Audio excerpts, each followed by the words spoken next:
back to a candlestick chart, the way you want to understand this, if we go to a 5-minute chart, is that we actually had a lot of aggressive buyers in this particular area. So you want to ask yourself, if you see a lot of aggressive buyers hitting the ask, but none of them get rewarded, right? You want to understand what's going on in this zone, right? So here we see a lot of aggressive buyers. So we see this in the positive delta.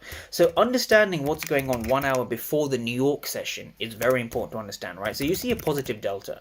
This means that there's basically more aggressive buyers. So you want to ask yourself, if we see a lot of aggressive buyers, right, but the market failed to break above this area, what does that tell you about the area? So again, we see a lot of aggressive buyers, right? These buyers are present all throughout this candle, right?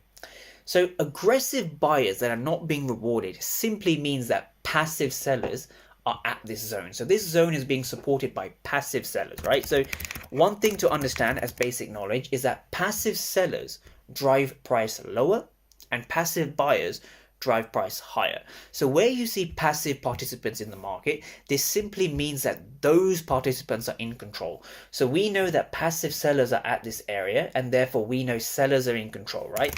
The aggressive buyers going in with market orders, live market orders, are essentially failing, right? So passive sellers are in